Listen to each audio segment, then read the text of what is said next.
Caros amigos, boa noite para todos.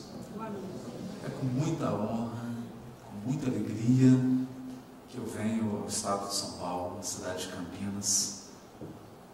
Tenho uma profunda admiração pelo movimento espírita do estado de São Paulo, pela dedicação, pela forma corajosa e ativa com que os trabalhadores desse estado conduzem o movimento espírita.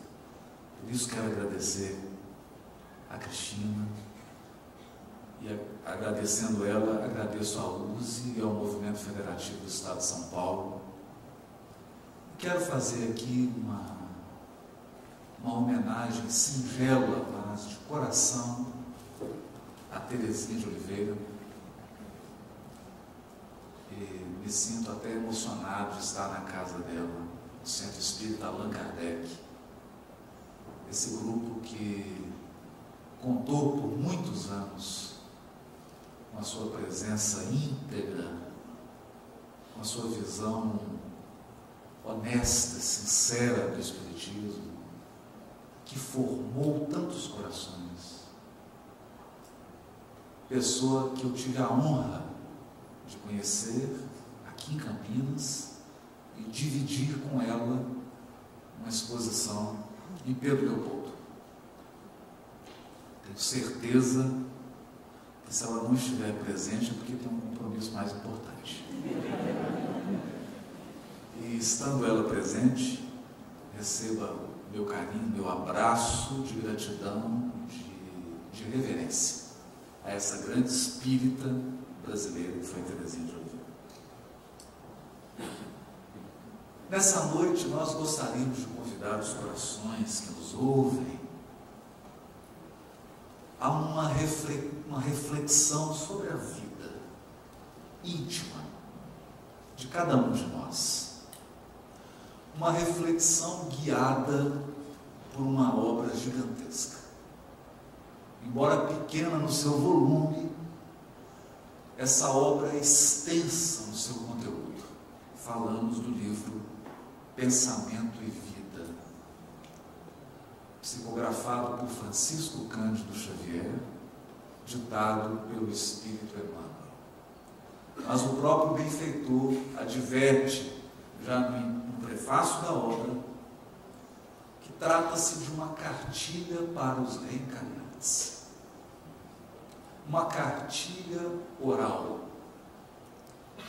Algo feito com carinho, com dedicação, mas com o objetivo de ser breve e ir direto ao ponto, abordando aqueles temas que são estratégicos para alguém que pretende tirar o máximo proveito da sua existência corporal, da sua experiência reencarnatória. No prefácio dessa obra, Emmanuel nos diz: nosso pensamento cria a vida que procuramos. Nosso pensamento cria a vida que procuramos através do reflexo de nós mesmos, até que nos identifiquemos um dia, no curso dos milênios, com a sabedoria infinita e com o infinito amor que constituem o pensamento e a vida de nosso Pai.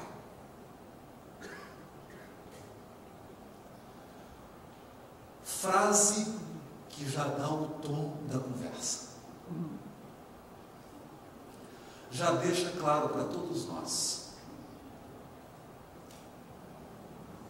que aquela imagem que tínhamos do Criador, de um grande senhor feudal, ou de um rei medieval, que aponta o dedo e julga as criaturas, ou que estabelece uma linha, uma lista de itens proibidos e de itens permitidos, essa figura não atende mais os anseios do ser humano moderno.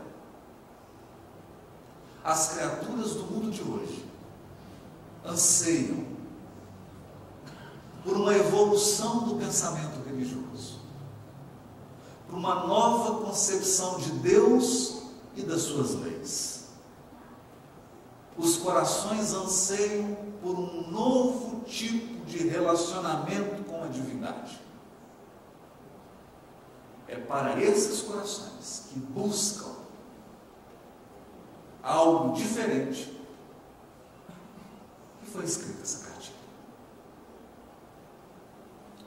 Ela não estabelece uma lista moralista. Ela diz que o nosso pensamento cria a vida que vivemos. Mas a primeira advertência a ser feita é sobre a palavra pensamento na obra de Emmanuel. Muitos de nós acreditam que o pensamento é apenas uma elaboração do intelecto,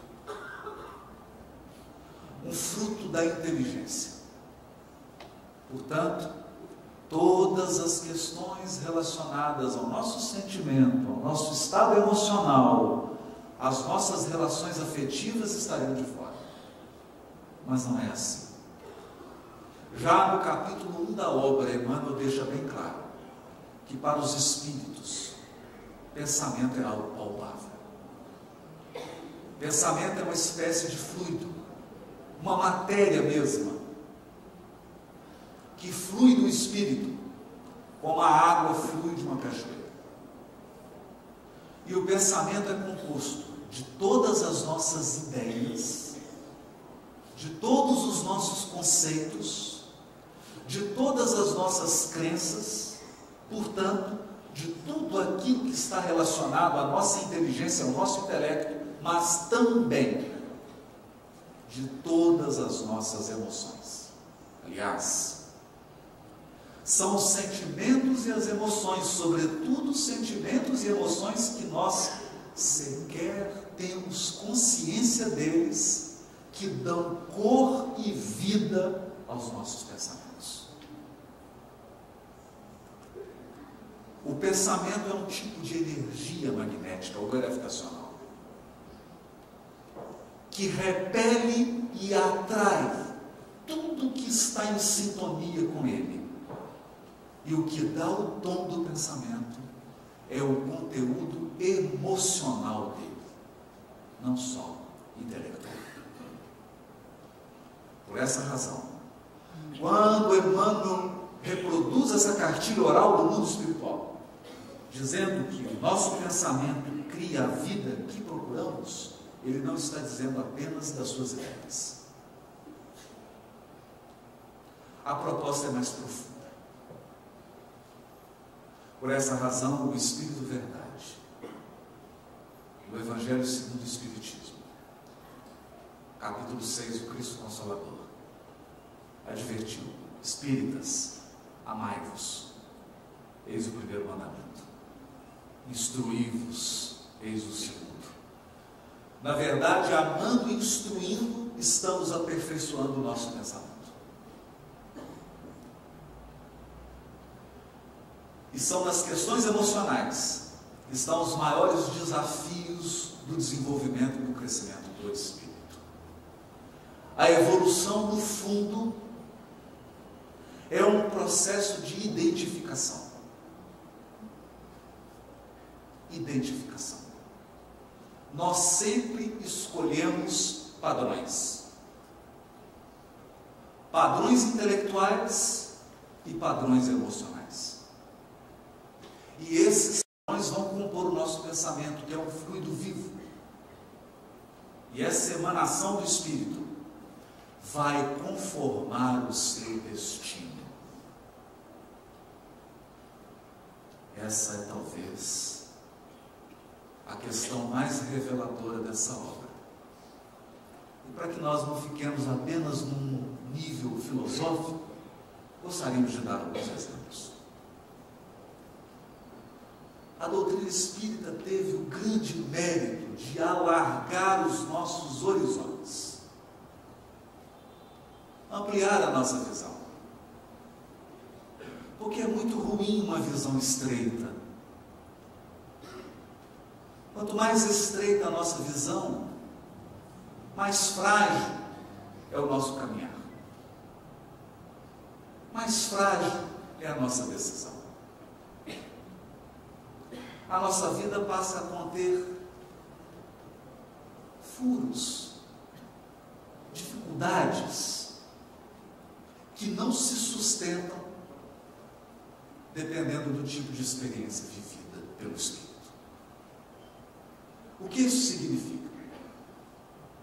Que evolução é um convite permanente ao aprimoramento. Portanto, veio o Espiritismo e nos disse: você é um espírito imortal. Isso é muito relevante. Muito relevante. Porque o mundo inteiro grita.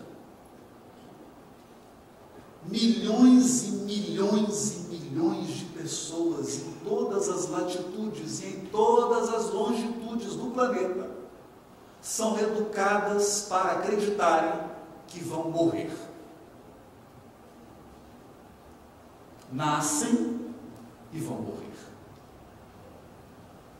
E diariamente se despedem do mundo, das mais suntuosas metrópoles aos mais acanhados interiores, vilarejos, vilas, criaturas que chegam ao mundo espiritual desavisadas, como se fossem cegos tateando nas sombras, porque viveram acreditando que morreriam e, portanto, fizeram escolhas provisórias.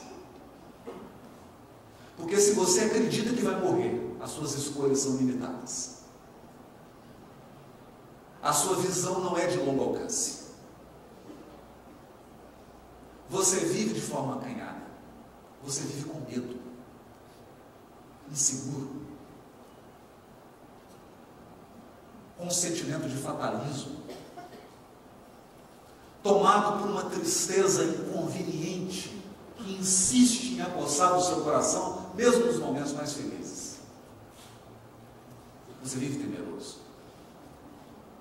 E esse temor não é tanto maldade. Já diria o Cristo ao apóstolo Levi: Levi, entenderás um dia que os homens são mais frágeis que perversos.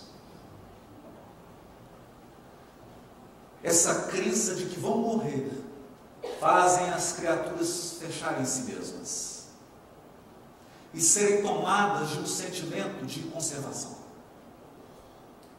Elas precisam acumular, precisam se fechar, não se abrem. Elas se trincheiram como se fosse uma guerra, um medo. E no auge desse fenômeno do materialismo no mundo, nós temos hoje algumas síndromes. E uma delas, o medo do envelhecimento. Nunca na história da humanidade se temeu tanto o envelhecimento. As pessoas ficam apavoradas. Não lidam bem com isso. Porque acreditam que vão morrer. Então nós acreditamos que pelo simples fato do Espiritismo ter gritado ao mundo: ninguém morre, ele já prestou à humanidade o maior serviço que poderia ter prestado. Ele diz: você é imortal. Seu corpo morre. Bom, eu fui autorizado pela direção da casa, pela USE, a dizer isso. Todos aqui vão morrer. Inclusive eu. Mas a morte é uma passagem para uma vida mais ampla e mais exigente. Mais exigente. Vamos chegar nesse ponto. Outra questão que o Espiritismo contribuiu para a evolução do pensamento religioso do mundo foi dizer às criaturas: você não teve e não tem apenas uma vida. Então, não perca tempo mas também não seja precipitado. Muitas vezes nós confrontaremos situações e corações que nos trarão problemas que não podem ser resolvidos em uma única vida. É quase uma pretensão louca querer que alguns corações se transformem nessa vida, porque eles vão precisar de muitas. E alguns problemas que nós vamos viver não podem ser resolvidos nessa existência. Então é preciso conjugar resignação e iniciativa. Porque se você tiver só iniciativa, você vai sofrer muito. Porque só iniciativa você vai acreditar que pode mudar tudo. Não pode. Não agora. Mas se você tiver só resignação, você não sai da cama. É preciso equilibrar. Essa visão da pluralidade das existências, das muitas vidas do Espírito, é consoladora. Mas ela também é desafiadora. Desafiadora. E o que ela nos desafia? Ela nos desafia se nós estivermos dispostos a ir além da superfície. O que é difícil. Muitos repetem num jargão: esse problema que eu tenho é um problema de karma.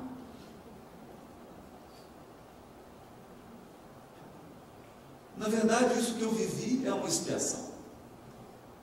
Ou isso é uma provação. Surge então aqueles que decidiram fazer a viagem da autotransformação. A seguinte pergunta: quando começou esse problema e por quê? Então eu vou dar um exemplo assim, mais simples. Você olha para sua sogra e se pergunta: quando começou esse problema? Não, brincadeira. Não, brincadeira. Você olha para um chefe, para alguém de sua relação e fala: quando começou esse problema? Mas se você para na pergunta quando, você terá um aproveitamento desse ensinamento reencarnação muito limitado. Porque você dirá assim: começou há 500 anos atrás. Já é a 10ª vez que ela é minha sogra e a gente está sempre brigando. Começou há 1000 anos atrás.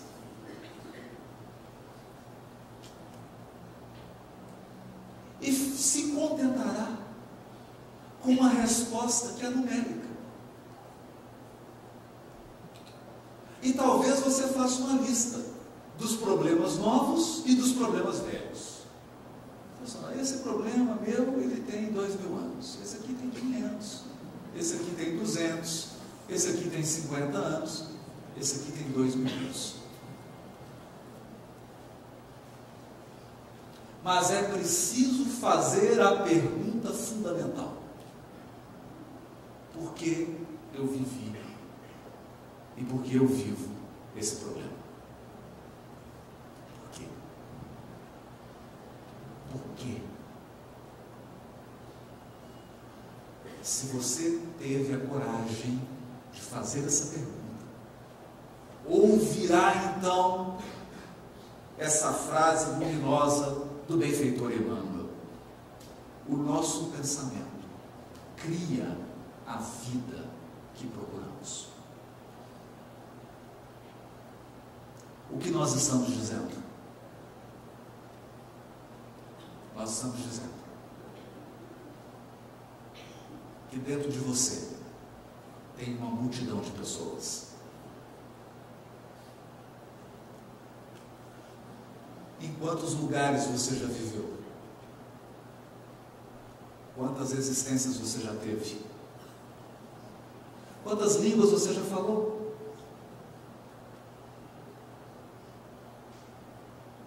Com quantas pessoas você já se relacionou? Quantas profissões você já exerceu?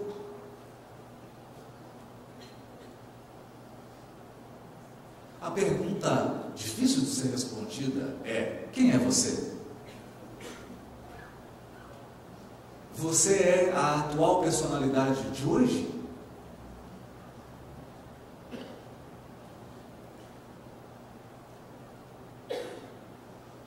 Ou a atual personalidade de hoje é uma etapa da sua jornada?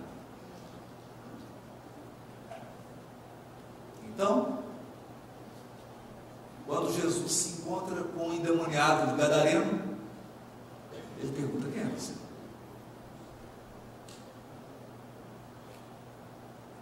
E eles respondem: meu nome é Legião, porque somos muitos.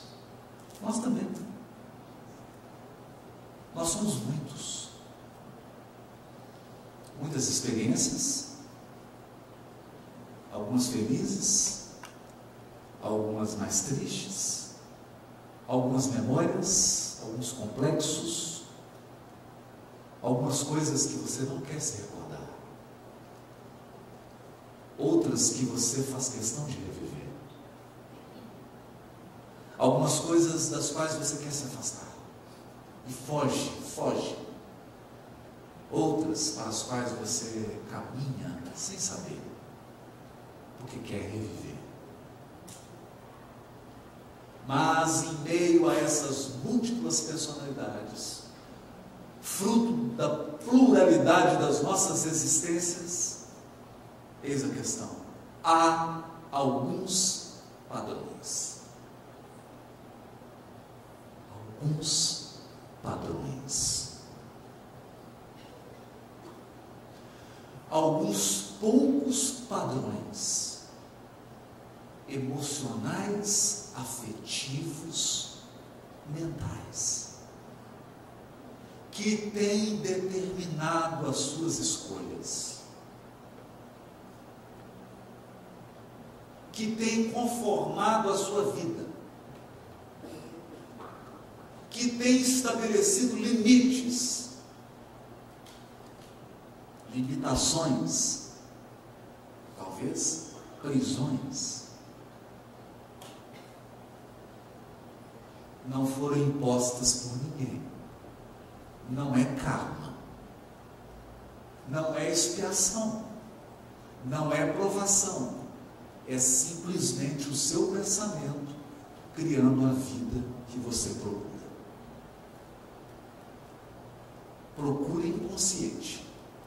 Parte de você não quer, mas uma parte que você não reconhece quer. Uma parte consciente de você nega, mas uma parte inconsciente pede, clama, grita. E você acaba repetindo padrões. Repetindo padrões. Padrões nos relacionamentos. Padrões nas suas escolhas. Padrões nas suas atitudes. Padrões que acabam determinando o seu destino. Então não basta resgatar. Para ilustrar, nada melhor que um caso de Humberto de Campos. Conta-nos Humberto de Campos que havia 2 fazendas. Para prestigiar o meu estado e o estado de São Paulo, eu vou dizer que elas estavam na divisa. Uma em Minas e outra em São Paulo. E elas eram cortadas por um rio. Nasce a criança na família dos fazendeiros de Minas. Então logo o menino atinge seus 18 anos, chega na beira do rio, olha para a cerca e diz assim: essa cerca está errada, uai.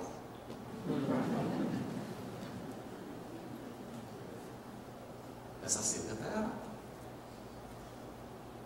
a nossa propriedade não para aqui. Ela vai para além do rio. E o que faz? Muda a cerca. Briga entre as famílias, tiroteio, ele mata e morre com um tiro. Chega no plano espiritual. E agora? Os espíritos avaliam, reúnem as duas famílias, vamos resolver esse problema. Quem estava na família de São Paulo nasce na família de Minas. Quem estava na família de Minas nasce da família de São Paulo. Nasceu ele do outro lado, agora da fazenda de São Paulo. Criança inteligente, ativa, chega aos 18 anos, vai para a beira do rio e olha, essa cerca está errada.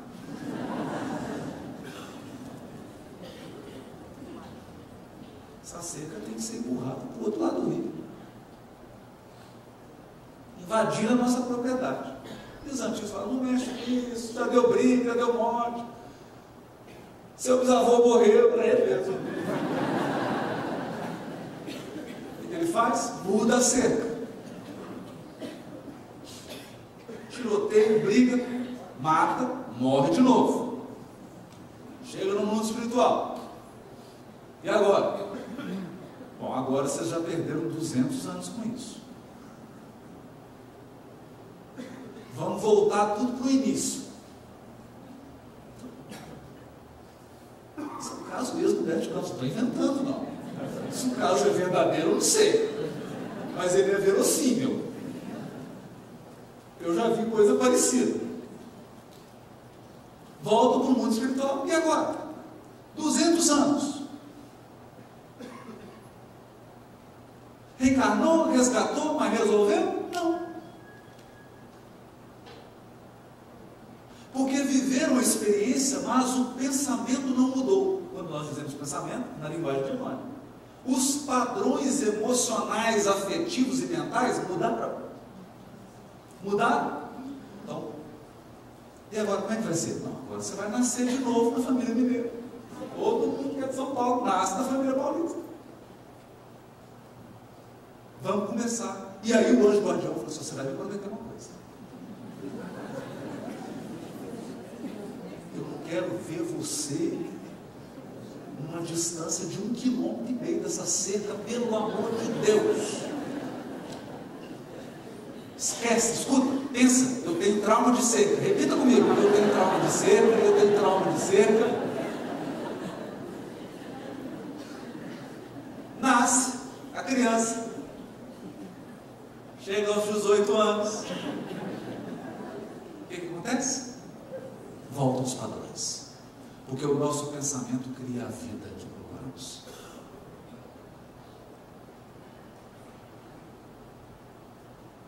O menino vai visitar a cerca. Essa cerca está errada. Nesse dia ele dorme, tem uma reunião no plano espiritual, inclusive com o anjo guardião, com o espírito protetor. E aí eles contam para ele, olha, isso não é brincadeira. Você já matou, já foi morto, 2 encarnações já se foram. Esquece esse assunto, pelo amor de Deus.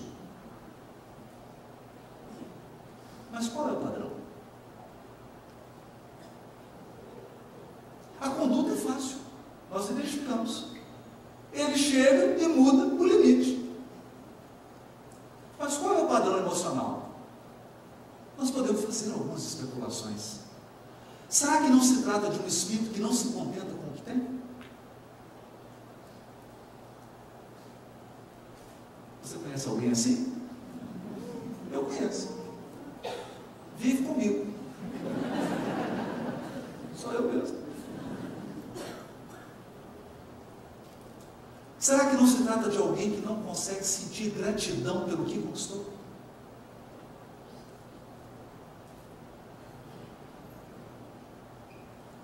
Porque a questão é que se você tem dificuldade de ser feliz com o que você já tem, não adianta muito aumentar. Você vai continuar infeliz.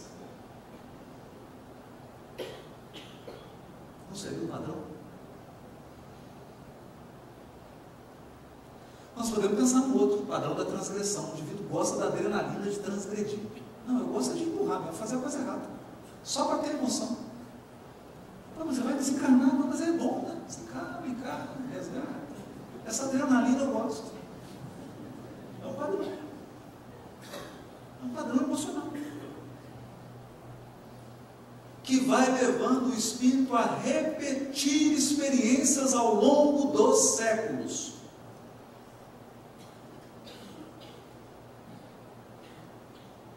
Ao longo dos séculos. Bom, como se resolveu o caso? Não sabemos.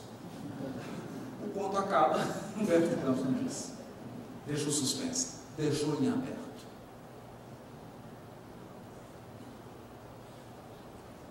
Qual então o convite da evolução espiritual?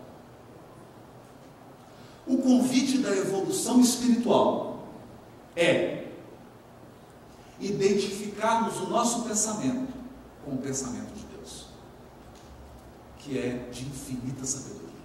Isso significa que o Criador dirige a criação com infinita sabedoria. Então, não tem amador.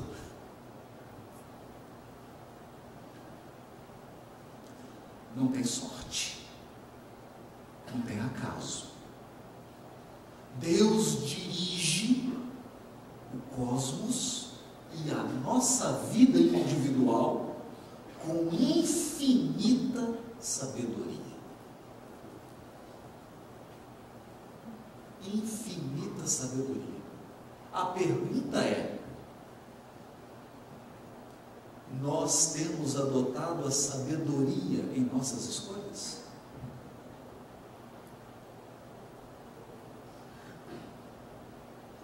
Porque o que Emmanuel vai destacar nessa cartilha é que a vida espiritual, na sua amplitude, é uma trama de escolhas e consequências. Escolhas e consequências. Não erro e punição, não. Escolhas e consequências. Toda escolha tem consequências. Toda consequência é resultado de escolhas.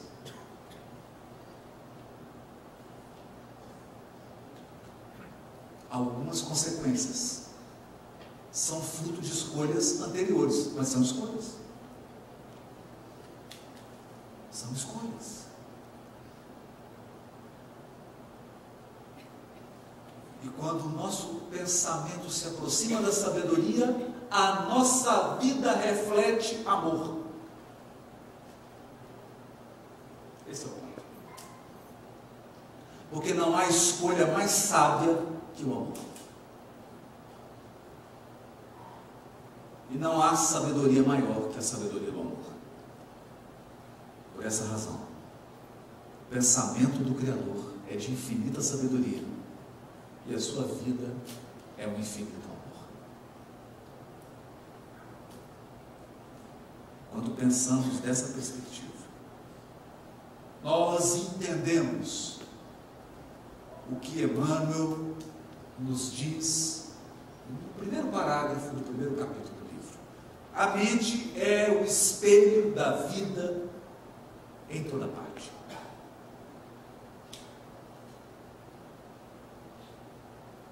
O que nós concluímos disso? Algo difícil de aceitar. Toda a sua vida, tudo o que te acontece, todas as suas relações, são um pedacinho de você mesmo.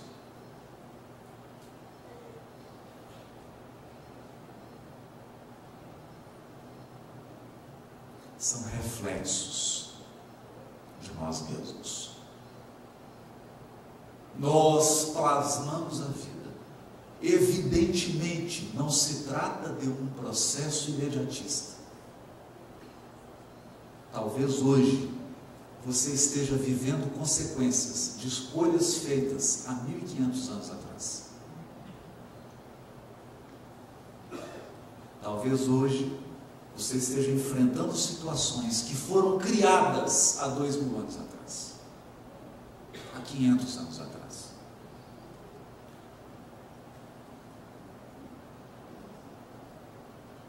Porque a lei divina é pedagógica. Ela jamais vai te apresentar um problema que você não seja capaz de solucionar. Muitas vezes, então, a lei divina aguarda o nosso amadurecimento espiritual, para que tenhamos condições de enfrentar as situações com êxito, com possibilidade de êxito, embora o fracasso esteja sempre nos rondando, mas com possibilidade de êxito. Caso contrário, o Criador não seria um pedagogo, não seria um educador, não teria o infinito amor, e Ele tem. A mente é o espelho da vida. Nós nos refletimos mutuamente uns nos outros.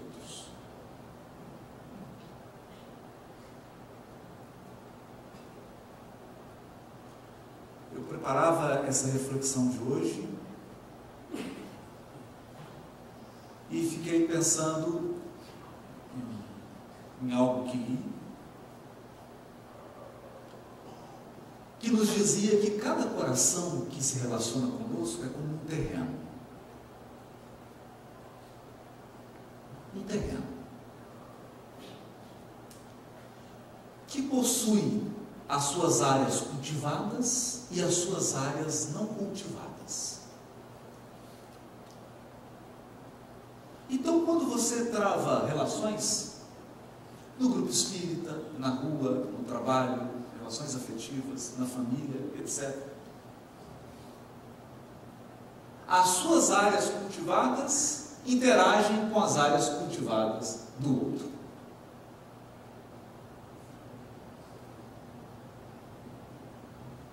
E daí podem surgir afinidades profundas ou aversões. Podem surgir. Isso é a parte mais evidente. Então, você é mais paciente e o outro é mais ansioso. Você é mais ansioso, o outro é mais paciente. Como a vida tende para o equilíbrio, se você é muito paciente, você vai ter muitos ansiosos ao seu lado. Se você é muito ansioso, você vai ter muitos pacientes ao seu lado. Porque ambos precisam aprender o equilíbrio. Se você é muito ativo, estará cercado de pessoas mais passivas. Se você é muito passivo, estará cercado de pessoas ativas. Deus é pedagogo. E geralmente Ele faz isso na família. Não tem jeito de fugir da lição. Mas há um aspecto menos evidente. Todo coração possui áreas não cultivadas.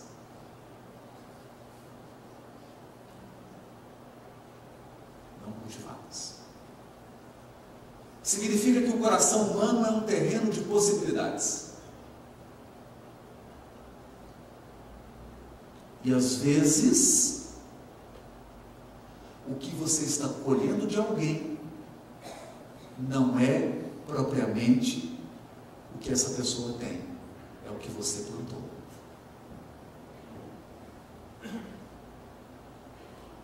É o que você plantou. Então nós temos indivíduos que são extremamente grosseiros e agressivos. Ele vai encontrar alguns corações que são grosseiros e agressivos como ele. E aí geralmente ele vai dizer: nossa, fulano é tão agressivo.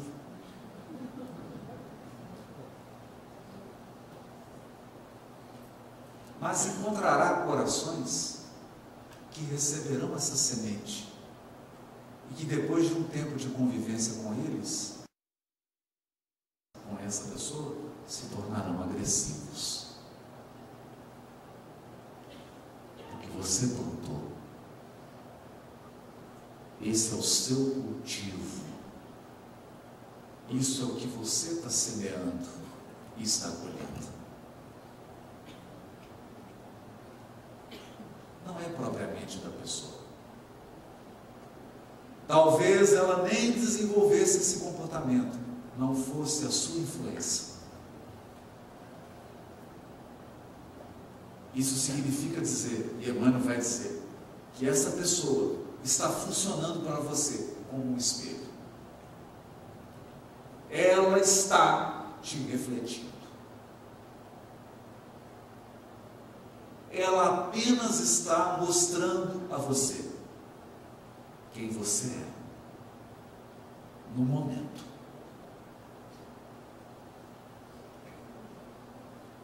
As criaturas refletem-se reciprocamente.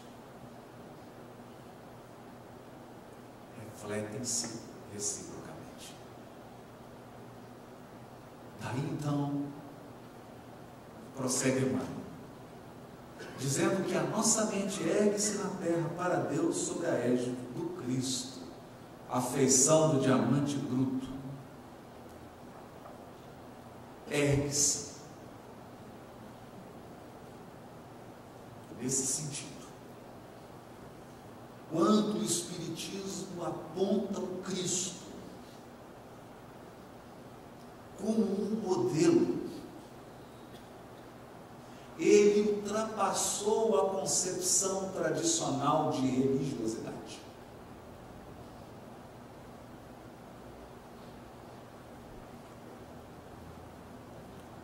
Não se trata de criticar, mas de apontar as limitações.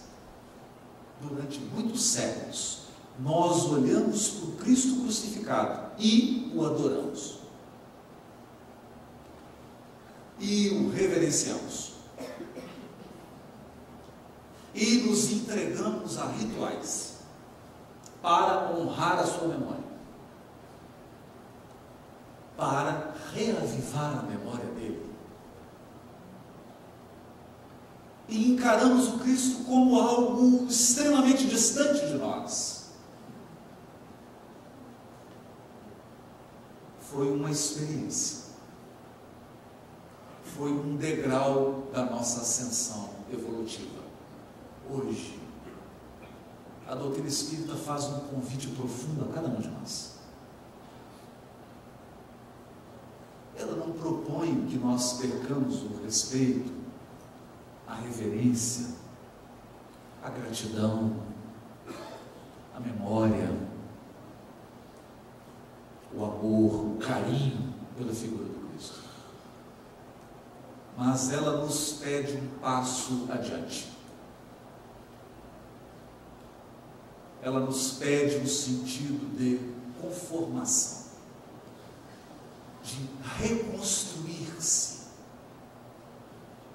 de aproximar o nosso pensamento, as nossas ideias e os nossos sentimentos ao padrão do Cristo, para que a nossa vida passe a refletir padrões da vida do Cristo.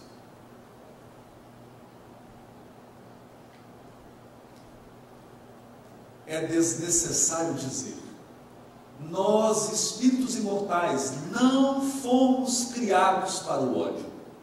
O ódio nos faz mal.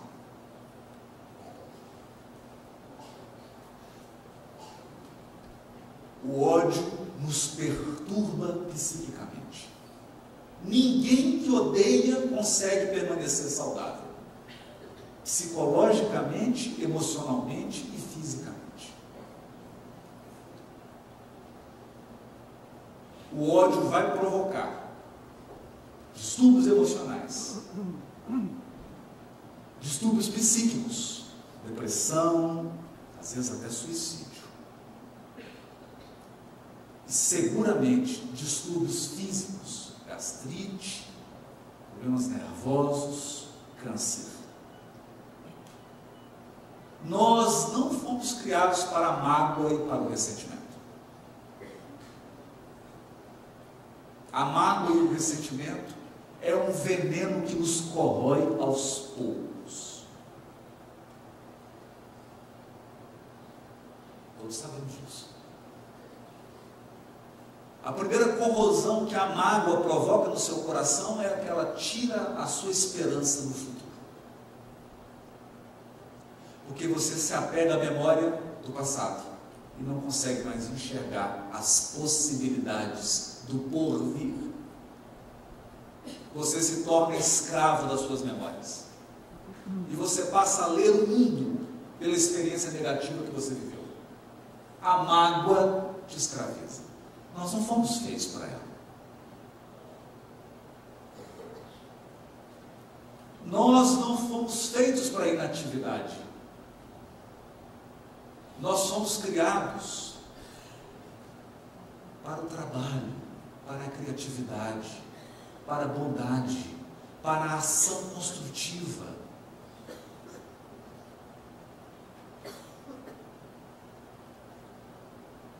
Esses são os padrões do Evangelho do Cristo.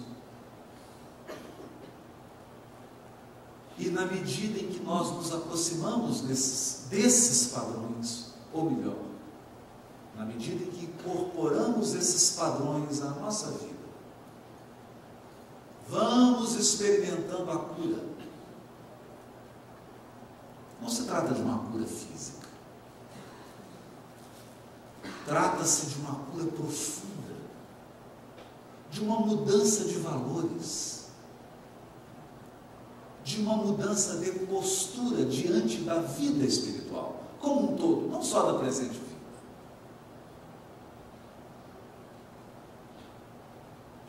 É disso que fala o Espiritismo quando toca no nome de Jesus. Por essa razão que nós nos recordamos aqui saudosamente das apostilas de Teresinha de Oliveira, estudando ali as passagens do Evangelho, recolhendo lições daqueles fatos aparentemente insignificantes.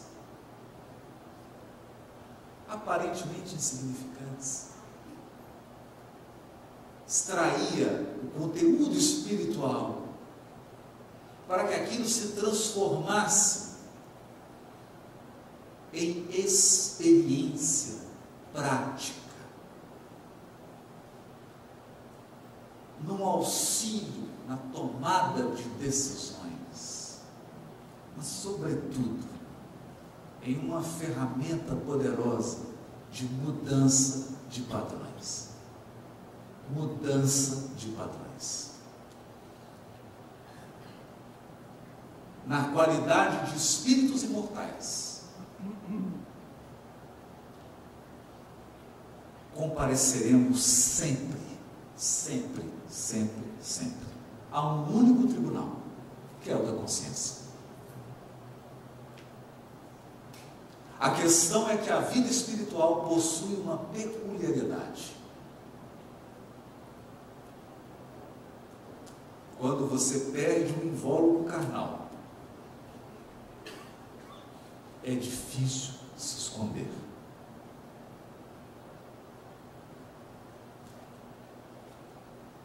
Uma das características do mundo espiritual é que ele te mostra do tamanho que você é, exatamente como você é.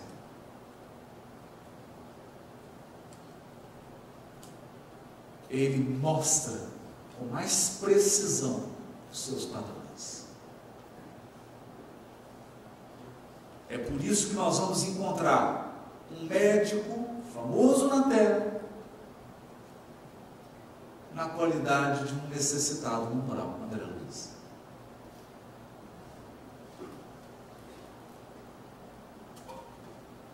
Porque viveu nos elementos exteriores, mas não se percebeu. Não se olhou. Não cuidou de si. não se avaliou.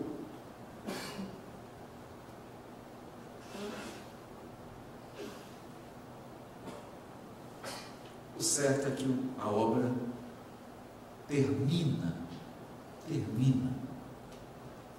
com um capítulo amor. Para dizer que nós estamos todos mergulhados no infinito amor de Deus.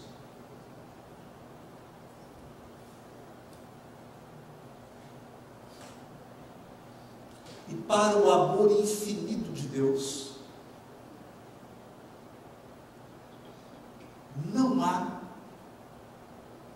uma condenação a você.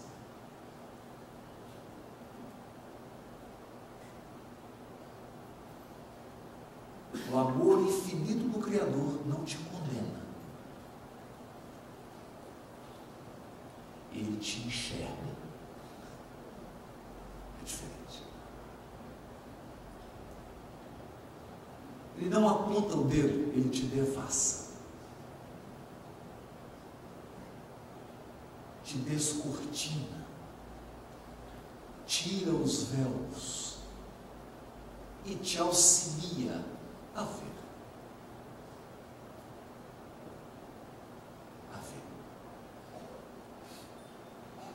É por isso que umas passagens mais lindas do Evangelho é daquele cego que com muita dificuldade consegue chegar ao Cristo.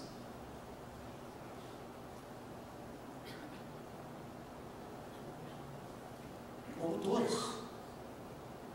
todos que acreditavam que os seus males eram físicos apenas, procuravam o Cristo para serem curados fisicamente. E a maioria regredia. Era curado e voltava a adoecer.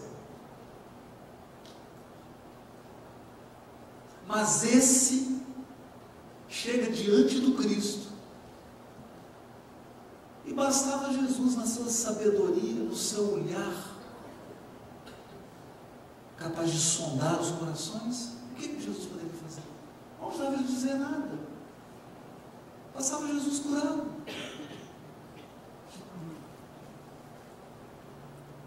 Mas Jesus faz a pergunta decisiva: o que queres que eu faça?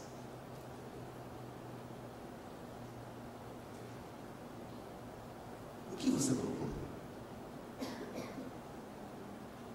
O que você procura?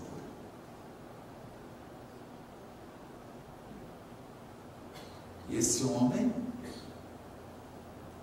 dá uma resposta que vai além da sua limitação física. Ele diz assim: Senhor, que eu veja, que eu enxergue. Você não será mais a mesma pessoa depois que enxergar. Se você enxergar, se você perceber, se você visualizar quais são os seus padrões, quais são as linhas que estão definindo o seu destino espiritual, quais são os elementos que estão embasando as suas decisões e escolhas mais profundas, se você enxergar, você não será mais o mesmo.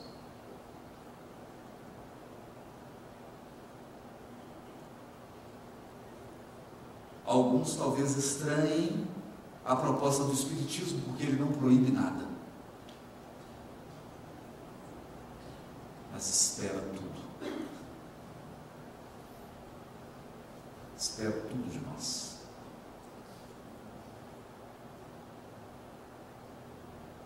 Ele não fará aquilo que só você pode fazer. Ele não vai alterar seus padrões. Ele apenas, se é que eu posso chamar isso de apenas, auxiliará para que você veja, enxergue,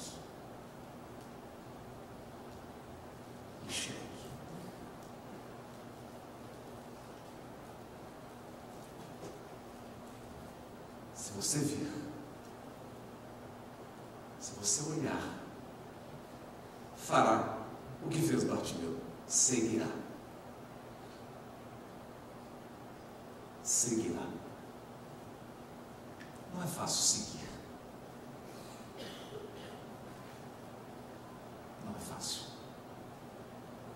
Há alguns elementos difíceis em seguir o Cristo. E ele disse para Simão: crê em mim, te levarei aonde não queiras ir.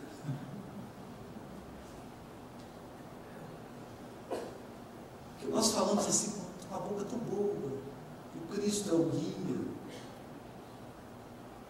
mas não é turístico.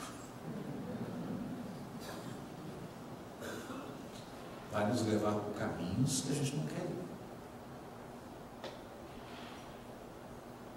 Porque são caminhos essenciais e indispensáveis, não necessariamente agradáveis. Seguir, então, pede primeiro enxergar, admitir, convencer-se, para então conformar-se, no sentido construtivo e criativo. No sentido construtivo e criativo. É por isso que nós adoramos e gostaríamos de encerrar citando essa lição linda de Teresa de Ávila. Teresa de Ávila caminhava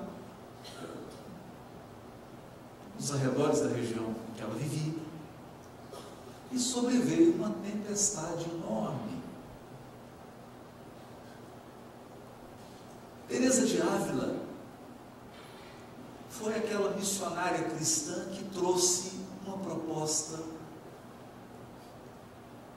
tão profunda e que toca na reflexão que estamos fazendo essa noite. Ela escreveu uma obra chamada O Castelo Interior. E ela dizia que a nossa intimidade é um grande castelo. Naqueles cômodos mais extremos estão os bichos peçonhentos. A poeira, a sujeira, o mau cheiro, o medo. É o nosso ego, como diz a benfeitora Joana de Ângeles. O ego, com seus medos, com seu egoísmo, com seu orgulho, com seus padrões superficiais. Mas quando você vai se aproximando, há no centro um cômodo luminoso, que é o local em que você se comunica com Deus. Onde Deus fala com você. Fala como? Não com palavras. Fala despertando em você sentimentos. Sentimentos que te dão a certeza de que você está no caminho certo. É assim que Deus comunica. Mas para chegar nesse centro, diz Teresa de Ávila, quanto mais você se concentra, quanto mais você se conhece, quanto mais você olha para dentro de você, na medida em que você se esforça por se conhecer, surge a louca da casa. A louca da casa é uma doida varrida que mora dentro de você e que assim que você deseja se conhecer, ela começa a bater panela, gritar e fazer o maior escândalo. É mais ou menos assim. Começa a reunião e todos dizem, vamos fazer a prece. Pai de infinita bondade, você está assim, amanhã tem que pagar a conta de luz. Está vencida, é a doida da casa.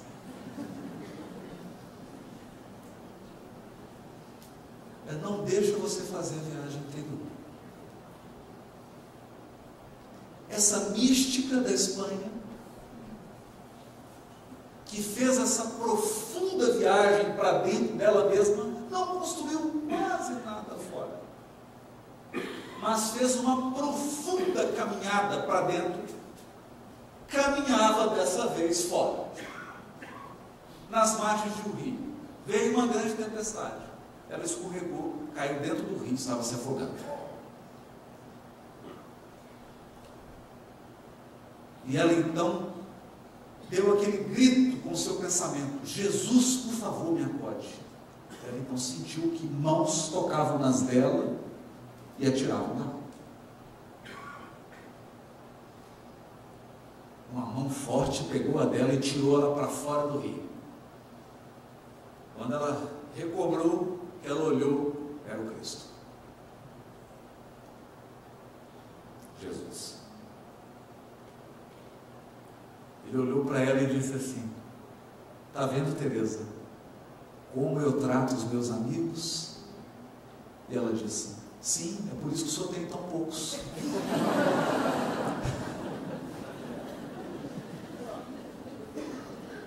Essa conformação criativa,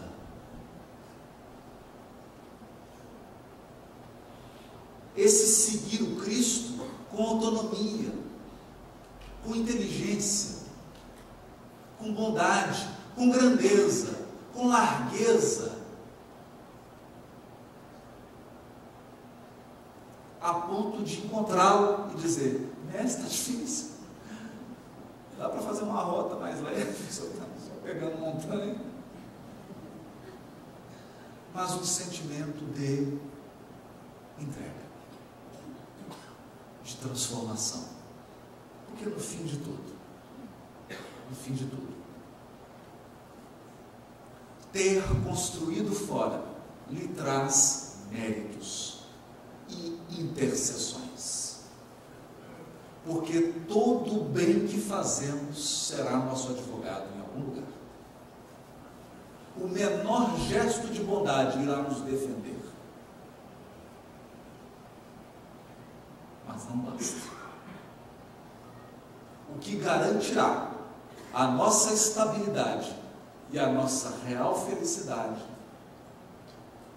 é aquilo que foi construído na nossa intimidade.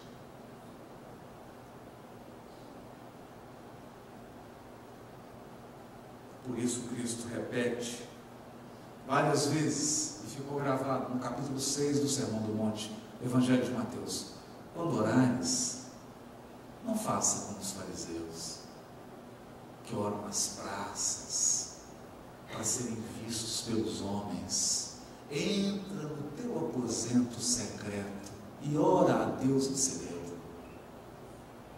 E Ele que vem em segredo te recompensará, te retribuirá, vai se relacionar com você. A vida íntima, a vida interior, que jamais pode ser negligenciada. Não é por outra razão que antes de Jesus iniciar, sempre antes de iniciar o atendimento ao público, antes da multidão o procurar, nós lemos o Evangelho: e Jesus se retirou a um lugar ermo e orava. E aí a multidão ia até ele. Mas quando a multidão chegava, ele já havia feito o processo de interiorização, de conexão. O nosso pensamento cria a vida que procuramos. Meu desejo é que, mirando e seguindo Cristo, à luz da doutrina espírita, você possa alterar os padrões,